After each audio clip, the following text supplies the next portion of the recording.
ఒకసారి చిల్లని పాడుపడులో పోయి అనుకోకుండా జంతురాజ్యంలోకి ప్రవేశించాడు. అక్కడ ప్రతి జంతువు మాట్లాడగలిగేది. అతనిని చూశాడు. హరి అనే సింహరాజు ముందుకు వచ్చి, మన రాజ్యంలోకి స్వాగతం చిన్న అన్నాడు. నిఖిల్ ఆశ్చర్యంతో చూశాడు.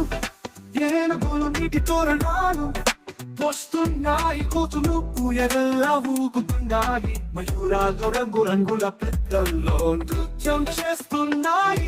అప్పుడే మూడు కంటి అదే పుచ్చితి మింగళం పరుగుల వచ్చి, నీకు ఒక సాహసయాత్ర కావాలా అని అడిగింది.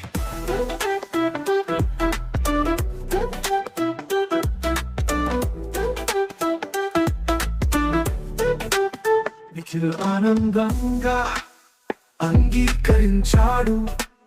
వారంతా కలిసి దట్టమైన అడవిలోకి వెళ్ళారు. మార్గమధ్యంలో మాగల పులి వారిని అడ్డుకుంది. హరి ధైర్యంగా ముందుకు వెళ్ళి, మేము స్నేహశీలులం, యుద్ధం వద్దు అని అన్నారు. మాయలపురి నవ్వి, మీ ధైర్యానికి నమస్కారం అని చెప్పి మార్గం ఇచ్చింది. ఇంతలో నిఖిల్ గంట శబ్దం విన్నాడు. కళ్ళు తెరిచాక తాను తన మంచంపై ఉన్నాడు. అది కదా అని ఆశ్చర్యపోయాడు. కానీ చేతిలో ఒక చిన్న మయూర పింఛం ఉంది. అది నిజమైన అనుభవమే.